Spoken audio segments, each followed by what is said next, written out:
Hey guys, we're going to do a video here on how to go from a fraction to a decimal, a skill that we really should have down. Fractions and decimals are really just two types of numbers that mean the exact same thing, but you want to be able to convert back and forth. Sometimes fractions in life are easier to handle. Sometimes decimals make more sense. It depends on what type of problem you're solving or what kind of math you're doing. So you need the skill of going back and forth between them. So we're going to try some problems where we want to switch a fraction into a decimal. And I'm going to use this as my first example here, 4 and 3/16. When I see this decimal, and remember you can pause the video and write all this down if I go too fast.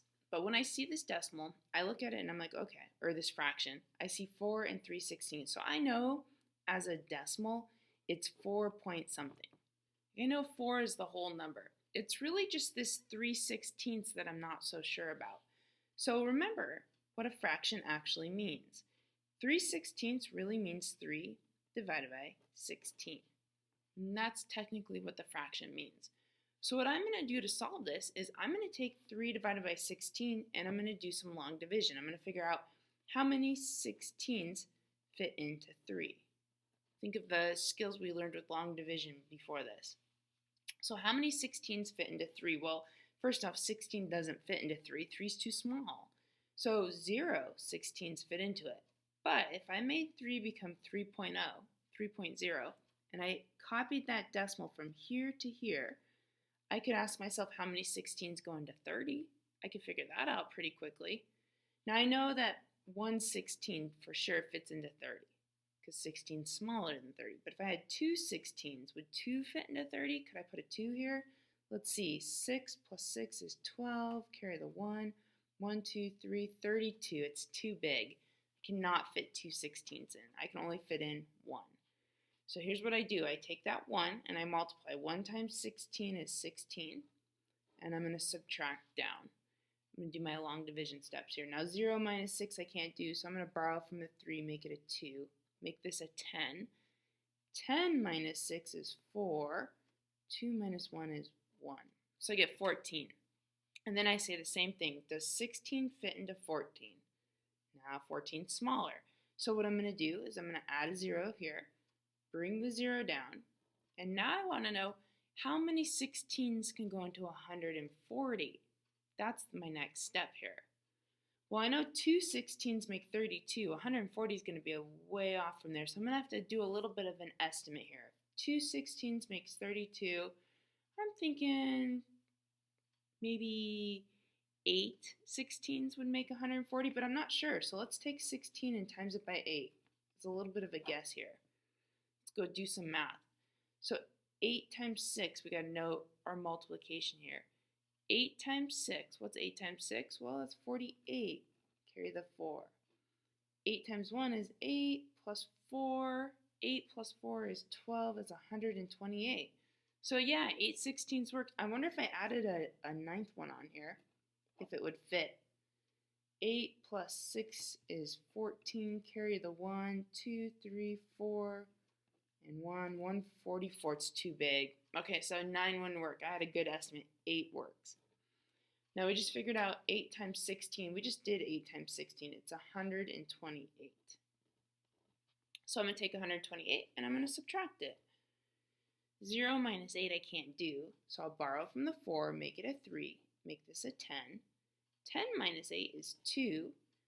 3 minus 2 is 1. And 1 minus 1 is 0. So I have a remainder of 12 here. And I continue my process. How many 16s fit into 12? Okay, well, 12 is too small. Bring down a 0. Make it 120. Let's figure this out. Now, I know 8 16s made 128. So I was a little too big, but I could do 7 16s. 7 times 16, I better do that over here. 16 times 7, what is that? 7 times 6 is 42, carry the 4. 7 times 1 is 7, plus the extra 4 is 11. So I get 112. So 1, 1, 2, 112. I'm going to subtract. I can't do 0 minus 2, so I'm going to borrow, make it a 1 and a 10. 10 minus 2 is 8. 1 minus 1 is 0. 1 minus 1 is 0, so I get 8. So how many 16s fit into 8? Well, they don't. We know that. 8's too small, so we bring down yet another 0. I'm going to keep my long division going here. How many 16s go into 80? Well, I know 2 16s made 32, so I'm thinking maybe 6 16s or 5 16s. I'm going to have to make a little bit of a guess here. Let's take 16 and times it by 5 and see what that is. 5 times 6 is 30. Carry the 3. 5 times 1 is 5. Plus 3 is 8. 80. Perfect. Right on the money. 5 16s fit into 80. Not only that, but 5 times 16 is exactly 80. So now when I subtract, I get a remainder of 80 minus 80 is 0. So I'm done. I've found my decimal. Whew, that was a lot of work. 0.1875. Which means this. After all that work, we now know that 3/16 is 0.1875. So 4 3/16 is 4.1875. And that makes my answer.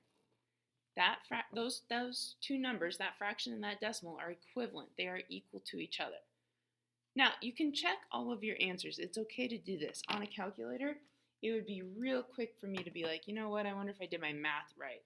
Well, let's see. I'm going to type in 3 divided by 16 and just see if that decimal actually matches up. Oh, nice, and it does, if you can see that. 0.1875. So it does match up. It does match up and make sense. And that makes my answer. So why don't we try another one of these and see if you can get the hang of it. So here is our next one. -3 and 4/9. Example 2, -3 and 4/9. So first off, what we do know for sure here is that the -3 is the whole number. So I'm going to move this over here. If -3 is the whole number, then I know my decimal is -3 point something. I mean, that part I got down. But the 4/9 I'm going to have to figure out. That means I have to figure out what is 4 divided by 9. And that's really what I got to figure out. Or how many 9s fit into 4? Think of it long division wise. 9 does not fit into 4. So I'm going to have to make it a 0.0.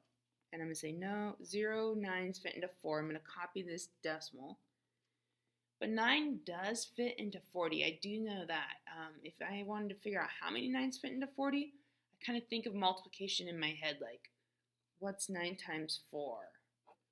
9 times 4 is 36. What's 9 times 5? 9 times 5 is 45. That's too big. 45 is bigger than 40. So this isn't going to work. 9 times 5 is too big, but 9 times 4 fits. So I could do a 4 here. 4 9s fit into 40. So 4 times 9 is 36, we just said. So I'm going to subtract. Now 40 minus 36, well, can't do 0 minus 6. I'll borrow from the 4, make it a 10. 10 minus 6 is 4. 3 minus 3 is 0. So I get a 4. And we already know that 9 does not fit into 4, so we're going to bring down a 0 and turn it into a 40.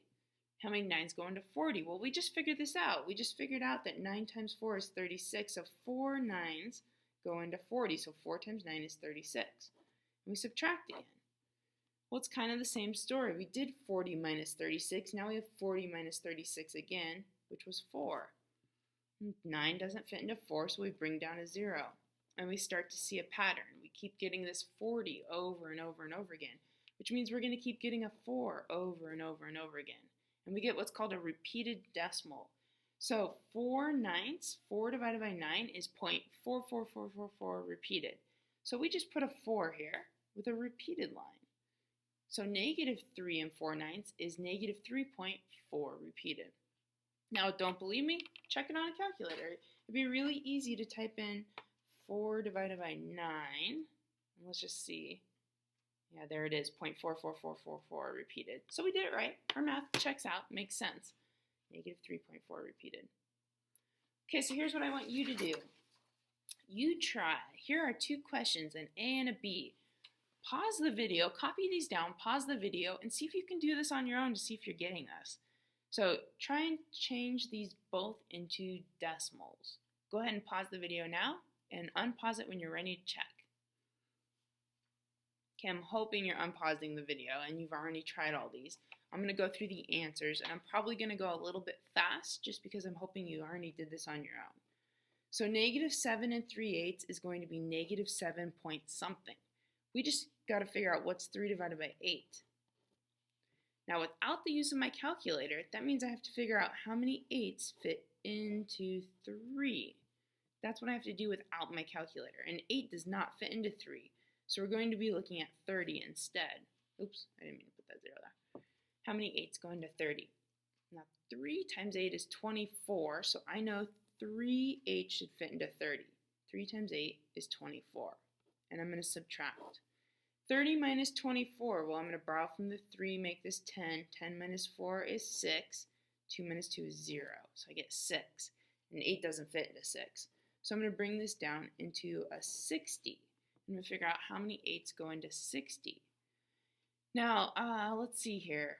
Let's do some numbers here. What's 8 times 7? Let's see if 7 8s would fit in. 8 times 7 is 56. That's pretty close to 60. So 7, I'm going to say 7. So this is a 3 and a 7. 7 times 8 is 56. I'm going to subtract. 60 minus 56 is 4. I know that, but I can borrow if I want to do 10 minus 6 is 4.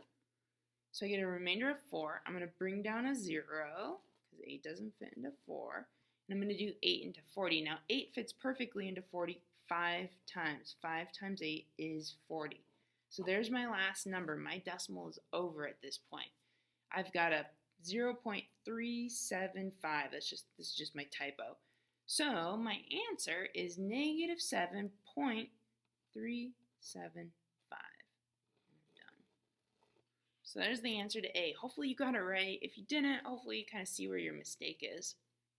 B is kind of a special one. It's a little bit different. For B, we're doing negative 6 divided by 5. Now, I'm ignoring the negative. I know when I get my answer, it'll just be a negative decimal. What I'm really thinking about is what's 6 divided by 5, which is different from all the other examples we've done, because now I'm saying how many 5s fit into 6? Well, 5 actually fits into 6 one time. 5's smaller. All the other ones haven't been like this. So I'm going to say one time. 1 times 5 is 5, and I'll subtract. 6 minus 5 is 1, so I have a remainder. Well, 5 doesn't fit into 1, so I'm going to make this a 0.0. I'm going to copy my decimal point so it's right up above there. And now I'm going to say how many 5s go into 60. 10 times 5 is 50, so I'm thinking we're going to have to kind of bring this down, make it a 0 here, and think of it easier like this. How many 5s go into 10? 2 5s go into 10, so 2 times 5 is 10 perfectly. Remainder of 0. My decimal is 1.2, but it's a negative because it was a negative 6/5. So negative 1.2. Don't believe it? Check it on a calculator. This one's going to be pretty straight up check. Like 6 divided by 5 is 1.2. Exactly what we just got. So it's kind of hard to see on that screen. I apologize. But 6 divided by 5 is 1.2. So we just put the negative in front to match the negative, and we're done. Okay, so that's just a quick video on fractions to decimals. Keep watching ahead on how to reverse this process, decimals back to fractions. Thanks, you guys.